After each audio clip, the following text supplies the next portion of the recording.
If you guys were around for the last C63 engine video, then you know we ended late on a Wednesday evening with only 2 days left before our dyno appointment. And I thought we were gonna call it a night, but then we all looked around and saw that we have an ungodly amount of work left to do and that we basically can never stop working. So we are going to continue on. We got kind of a second win. We had some pizza and meatballs. So let's do this. First things first for today, tonight, it's still evening right now. But either way, we're getting this engine up in the air to put back on the cross member. All right, we're up in the air. There we go. Old head bolt coming out. She's floating. Engine cradle going in. I got some new engine mounts and I am going with factory replacements because I don't want any vibration. And they get a little cover like so. This top bolt goes in right here. It's just a 16 mil.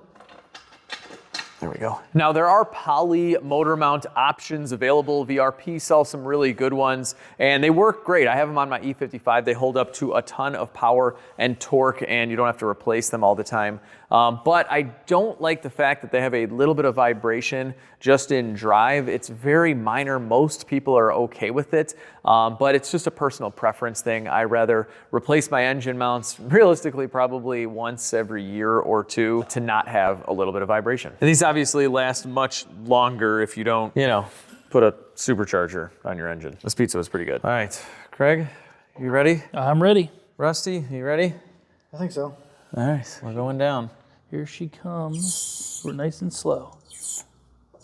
Coming down, subframe's kind of coming up. All right, keep going. All right, there we go, got it. Yeah, go down, go ahead. Yeah, we're good, we're good. Woo, we're back on, we're back on. Yes, this is awesome. Okay, we have the transmission on a block of wood to kind of level it, and now we can scooch it in, make life easier on us here. Wow, we are really good. Oh, look at that, beautiful. Holding it, it's really light. Okay, yeah, we're good. I did it. Nice. Woo, transmission is on. Next up are spark plugs. We're going one step colder. Here's the part number if you need it. And we are not putting any anti-seize on the threads because these come factory coated from NGK. And the torque spec is right on the box. If you have a tapered plug, you're gonna seat the plug and then go 1/16 of a turn. But if you have a flat style with a little gasket like we have, you're gonna go a half turn. And this is what's gonna get crushed. These require a 14mm thin wall. And we'll thread these in by hand. So once they're snug, we're gonna go a quarter and then another quarter for a half, and it is torqued properly. Headers are about to go in and we have new gaskets, new studs, and Rusty is putting a little Loctite on them. So these are the VRP long tubes, and this is gonna be the third C63 I've installed these on. They are fantastic. I'll definitely leave them linked down below, and they're very affordable as well. All right, sometimes you gotta play with these gaskets a little bit, and don't bother using the gaskets that come with really any header kit unless they're the multi-layer steel ones. I always go with the factory header gaskets from Mercedes. Those graphite ones, they're horrible. We have brand new exhaust nuts, and the studs and the gaskets all came from FCP EURO.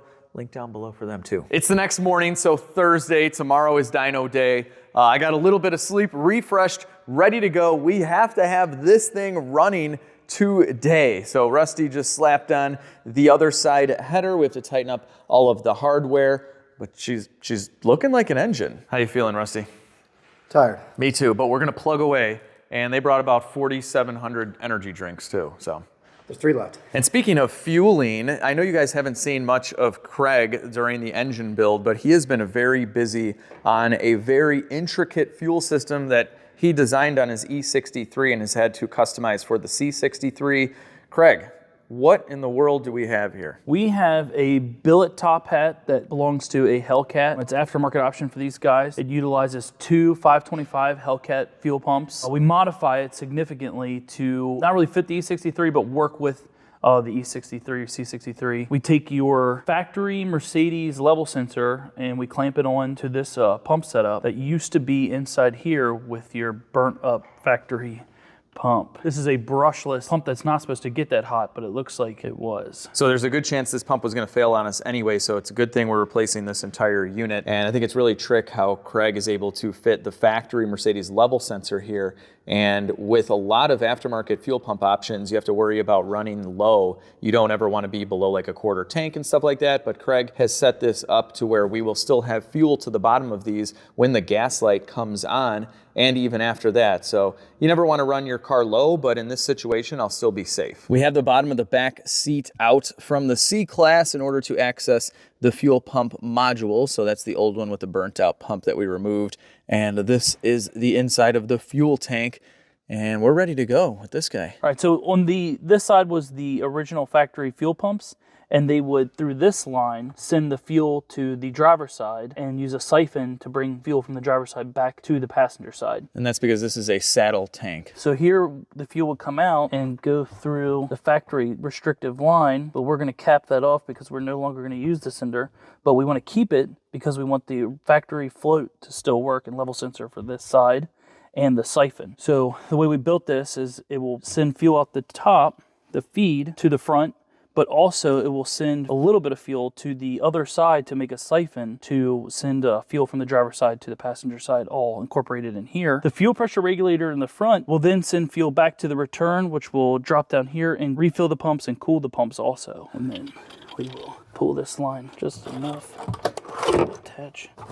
All right.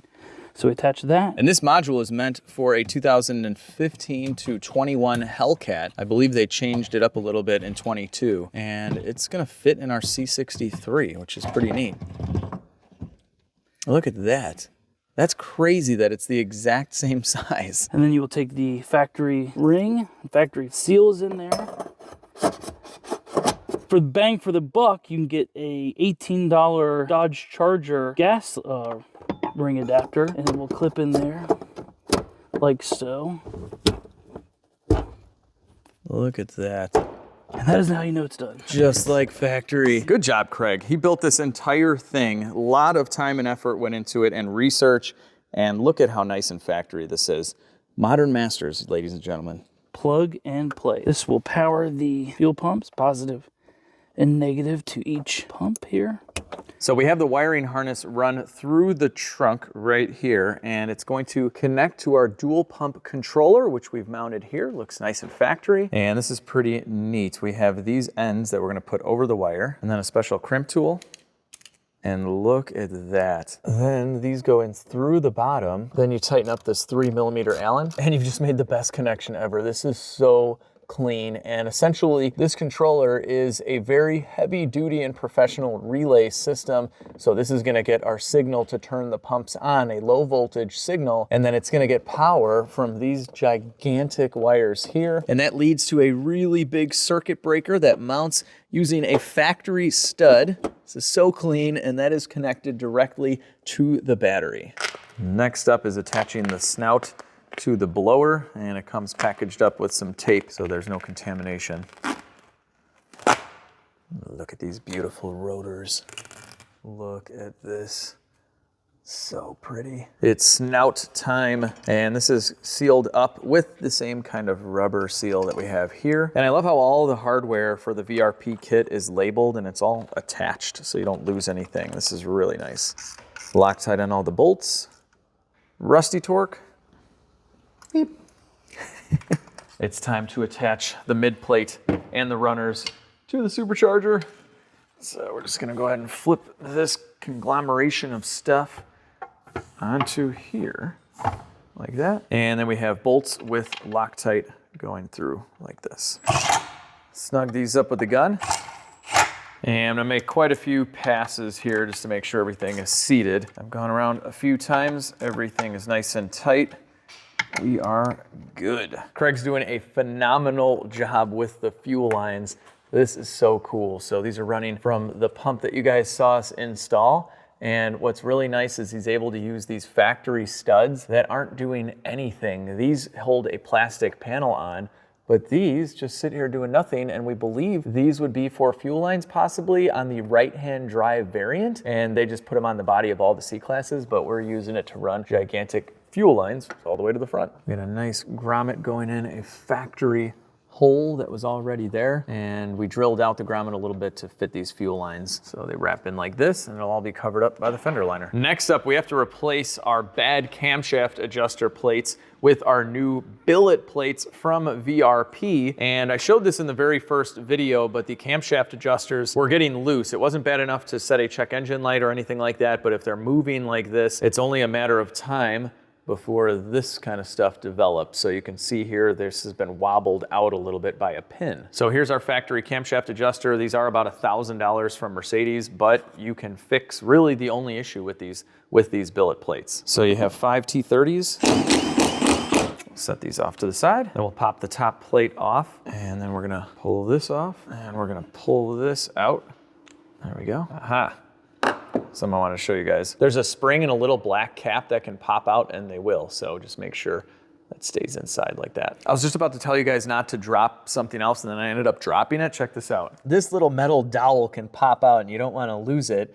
And look where it landed. It must have bounced on the ground and then landed right here where the wheel lock is on my toolbox. So anyway, don't lose that. Now the part that we're gonna be replacing is right here. It kind of twists off. It actually gets held in with the oil. And let's take a look at the condition here. That's not bad, 85,000 miles. It's definitely starting to wear. I've seen much worse, but a cheap insurance policy, especially because of all the boosted power. Look at it, it's crying a tear of old oil. So here's our new plate. This is where the dowel fits in. And this one is much stronger, so it won't wear out like the other ones. We're gonna go back together with our new part, and you can see there's a dowel there and a hole right there. So you know how these fit together. There we go. New plates installed. We're going back together with the rotor, so we wanna make sure that this valley lines up with where the locking pin is going to be. So this fits in like that, nice and flush. And now we can slide the locking pin in like that. Now we have the spring that goes over the locking pin and this black plastic cap, just like that. Now the top piece gets installed like this. Reinstall your 5 T30s. I'm gonna add a little bit of Loctite to these bolts here, and I've cleaned these as well. Now you can go back together with the gear. It doesn't matter which way this goes. And we're gonna snug these up for now. Now in a vise, we are gonna torque these guys to 15 Newton meters. And it's good to go in a star pattern. And congratulations, you've just rebuilt your own camshaft adjuster, saved yourself a ton of money, and you can do this with the engine still in the car. Just pop the valve covers off. It's not that bad. One last thing is you need to replace this very, very thin washer here, and these do actually wear out. They have a kind of a grip to them. And if you forget this or yours is bad, it'll leak oil pressure and the adjuster won't work. And here is our new one going in, just fits in like that. We didn't like how this cam was turning, so we took it off and used this paste assembly lube. I think that might work a little better, except Rusty can't get it off of his hands. So we're gonna try out the LegitStreetCars hand/shop wipe. Oh, look at that. I used the regular shop soap, and it did not touch it. This is taking it right off. I don't even use our orange hand soap stuff in the sink anymore. This is the only way to go. Just like that, they're perfectly clean.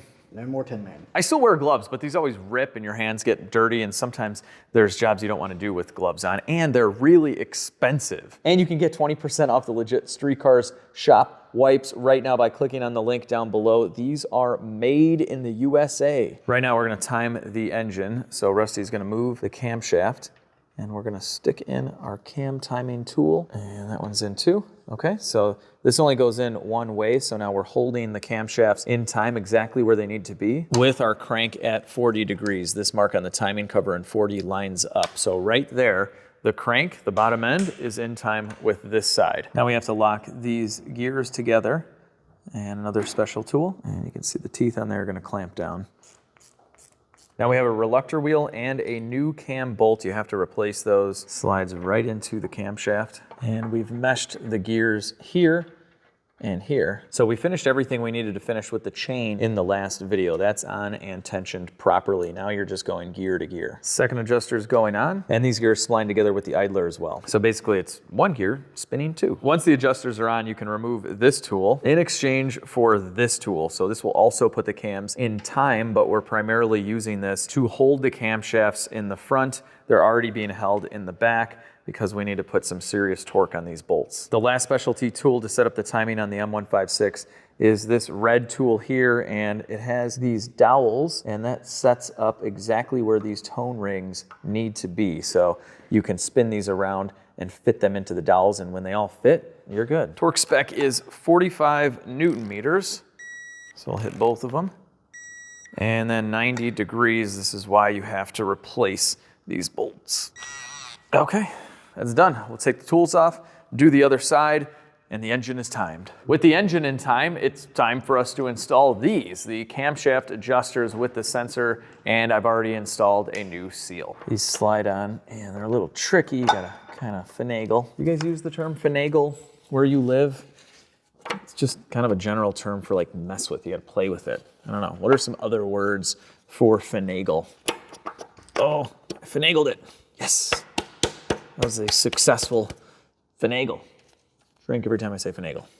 Finagle, finagle, finagle. Tighten up these T30s. My glove's ripped. This always happens.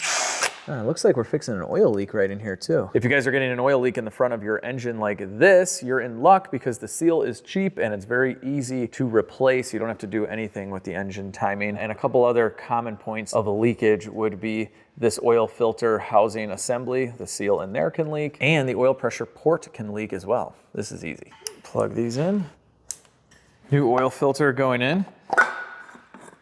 I gotta say, I'm so excited about this refresh that we're doing to this engine. Rebuilt camshaft adjusters, brand new cams, new timing chain, all new guides, new chain tensioner, new belt tensioner, new idler pulleys. We're gonna get new valve cover gaskets. The whole bottom end is all resealed. Oh, and how can I forget my Black Series lifters that are hiding in there? There you go, there they are. New headers, new engine mounts, new everything. Right now we're installing the torque converter bolts. Actually, technically this is not a torque converter. This is the wet clutch system from Mercedes, the MCT transmission. Just finished up tightening all these bolts. Now we have this beauty cover. It's actually not that beautiful at all. It's a horrible color.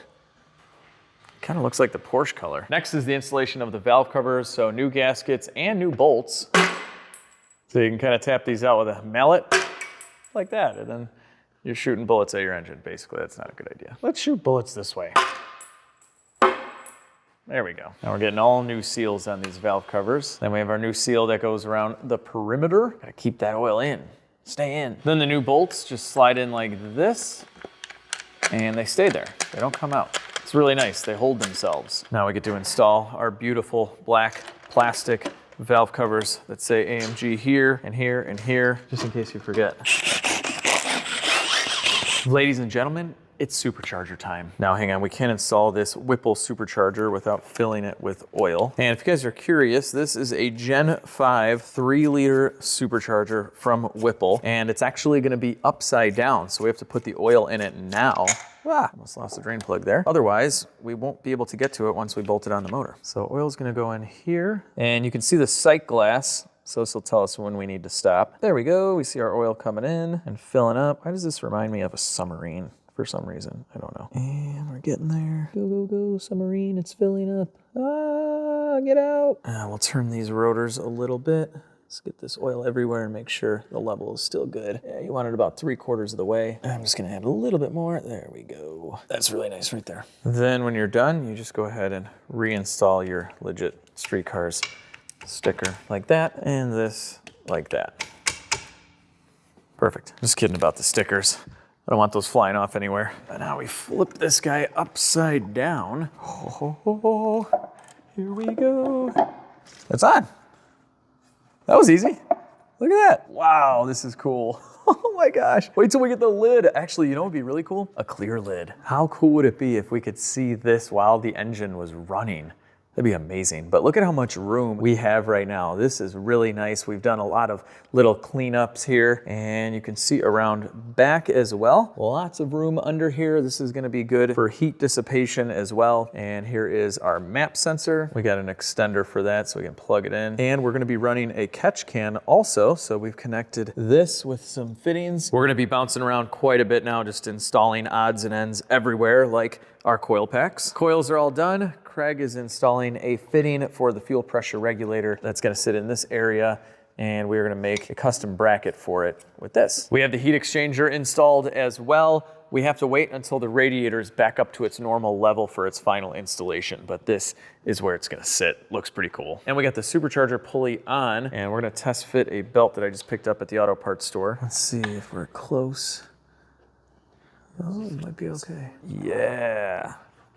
Woo! Belt fits. We still have the pin in the tensioner. We'll wait to pull that. And this pulley, it's a Grip Tech pulley. So the grooves here are super grippy, so we don't get any slip of the belt. And this pulley should put us around about 10 PSI of boost. Craig's installing billet coolant blocks with fittings to work with our Hellcat intercoolers that are going in soon. And you can start to see the intake tubing. The throttle bodies are gonna be here and there. I'm gonna bolt down the blower now, so we have Loctite and RTV on the head of the bolt.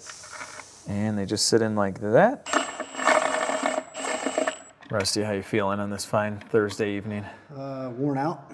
Yeah, tell me about it. It's another late night. It's like 7 or 8 o'clock or something now. We're doing like, I don't know, at least 12 hours a day. There's just an insane amount of work. I mean, tomorrow is the dyno. This is the engine right now. And it is late and cold. You all right? Hanging in there?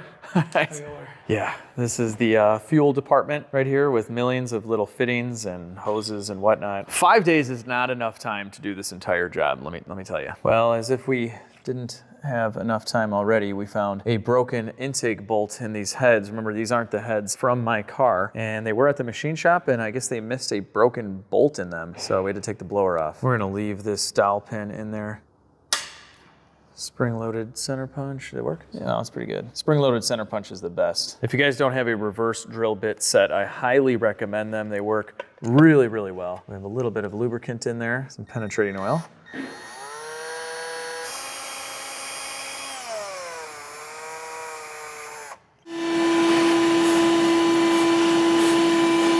We went to a larger drill bit, and it's coming right out now. So you drill a hole right through the center, and then the larger one will make it stick. Disaster averted. Blower bolts are in, including that one. Everything is torqued. This guy's married to the engine, whether it likes it or not. Craig likes it. I love it. I love it. Next, we have our intercoolers, and these are from a Hellcat. These are ordered right from Dodge, no modifications done at all. The Supercharger kit was basically built around these intercoolers, or at least this portion of it. And these slide in with these rubber gaskets. You have to have them lubricated, and it is a very nice and tight fit, just like that. Here's what it looks like with both of them installed, nice and factory-like. So before the blower lid goes on, we installed this rubber seal, and we're doing a little bit of RTV as well so we can hold all the boost in. Our beauty cover is going on. This could not look any better. I love it. I love it. VRP, excellent job on the top of this lid. I love these V's. They're kind of Cadillac-like, or for some reason they remind me of Predator. Remember the movie Predator? I don't know why. Just weird like that. So Craig, who has been manning all of the fuel system, is going to show us how he adds the fuel fittings to the lines. So you use this awesome tool right here that goes around, goes inside, and then goes around the plastic liner inside and pushes back the braided line. Then you just give it like a little lub tap to ream it down, and then it makes plenty of room to insert the cullet or the ferrule. You get that in there and you can see inside where the plastic liner is. You want that to come all the way up to mate with the top of this ferrule. So then you'll take this piece and you can use just a smooth one, put this in there. Actually, I like to just lubricate it a little bit with some dielectric grease. Put that in there, and then you can give her a couple love taps with the hammer. So you can see where the plastic liner is perfectly mated to the top of the ferrule there. And then you'll take your AN inside fitting and you'll lubricate the shaft and the threads. They suggest oil at a minimum, but I like dielectric grease because it can literally mix with anything without hurting anything. You want that nice and lubricated, more the better. Slide that down inside to where it mates to the top of the threads. And just so you don't mess up the threads or force it, I even lubricate the line here. So when this piece comes up to match the top, it doesn't dry and mess up the thread. So it comes up nice, and then you'll secure the bottom. It's easier to do. At my shop on the press, we have 2 AN clamps, and they're anodized, so they'll grab this without scratching it. You can hold it real tight, and then you can get your AN wrench on. And now we're just tightening the 2 fittings together. So that will secure the collet into the plastic line, making a leak-proof, high pressure fitting here. All right, we are ready to get this engine back in. Obviously, there are lots of little odds and ends we still have to do, but we need the engine in there to do them. It's things like running lines that need to be a specific length and whatnot. But yeah, this is quite the unit that is going in this pretty small C63. Well, a few short days ago, I was in this exact same position going this way with the old engine. And after taking a lot of this apart and installing a lot of go fast goodies, we are ready to go back in. This is very, very exciting. Okay, I think I might have missed my mark. Yeah, right about there. Ish. Dun dun dun dun dun dun dun dun dun dun. I'm a DeLorean guy, remember? I still have to, the DeLorean song still gets stuck in my head. I gotta say, it's really cool having this in the background while we do all of this. Engine's going back in. We're lifting it back up now. Man, is this table sweet, guys. I gotta say, I'll leave a link down below. It was from Amazon. I gotta say, this is a very tight fit. Do you see this? Look at where the frame is. If you guys have been watching the channel for a while, you know that I had to drill out and replace the header studs on one of these engines in my old white C63 with the engine in. It was a nightmare. We're going up. Very low clearance here, but it fits, supposedly. There we go, here we go. Radiator has sit down into the subframe. That's lined up. These are looking very lined up. I'm gonna start threading some bolts in now. Look at that line up, that's great. We're gonna start lifting the car off the table. There we go. Oh yeah, we're off. Table is not supporting anything. We've reinstalled the engine, folks. Before we remove the table, we're going back together with the drive shaft. So I have the flex joint in there. I did have it in there. And now I just popped it out. There we go. Now we can start our bolts. All right. Flex disc is all torqued up. Now we have the trans mount and bracket. And these use magnesium bolts for some reason. They're very light. Like out of all places to use a very light magnesium bolt, why here? Trans cross member going in. All right. This kind of stuff, it's just like Legos, just bolts, nuts and bolts.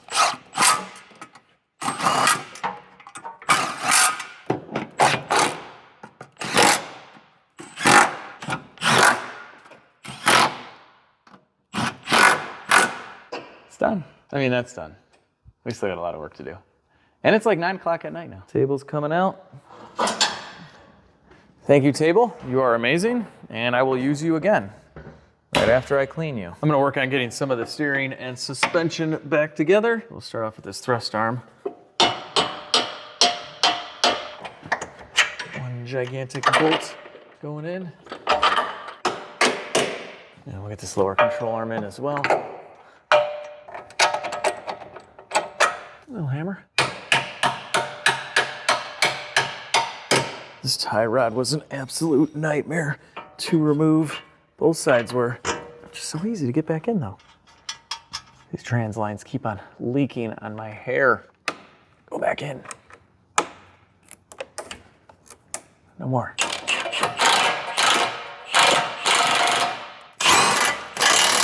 Steering and suspension is done. All right, so we have an engine installed, the transmission cross member, the drive shaft, and the suspension. We're getting there. This is so surreal to me. This is my C63 AMG, and if you guys have been following the last few videos, then you know it's just been like 3 days since we drove this in, and it was just a normal C63 running and driving with no issues, and now it has this, and the engine modifications, and an insane fuel system that we need to finish up. There are lots of odds and ends that need to be done, but wow. It's funny, I've been doing this stuff for over 20 years and I'm always so optimistic in the beginning of a project. I mean, I still am, we're doing really good, but in the beginning I'm like, yeah, we're gonna be done in like 2 days. And Rusty and Craig are on the same page. We're like, yeah, one day we'll drop the engine, the next day we'll just wrap it all back up, put it in, and here we are like 4 days in. Still an insane amount of work to be done, and it is about 11 o'clock at night. I have the appointment for the dyno tomorrow early afternoon, and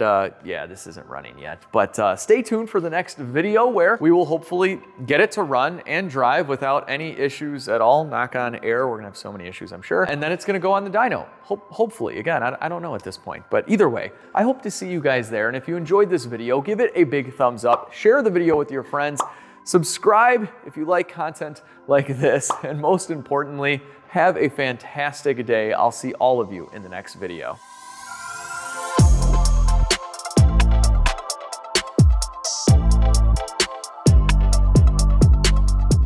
Max, here's some B-roll while Craig is talking, so we don't have to look at his face the entire time. You know, we'll limit his face to about like 20% face. I have a nice face, okay? It is a beautiful face. Worked hard like I on say, good this jawline, good beard. It's been through a lot. The snout utilizes a seal just like, the snout utilizes a, and I love how all the little tiny parts for the, and I love how all the little parts for the VRP kit, they're, and I love how all the little parts, hardware. Let's just see what happens here, Craig. Max, you might have to edit this out for vulgarity. Oh, geez, that ruined it. Now you're out. You're out. Now we have to do the other one on camera. Cut that out, Max. And Alex is texting. Rusty is walking around. I'm gonna start working on getting the suspension and steering back together. Okay, that's a great start.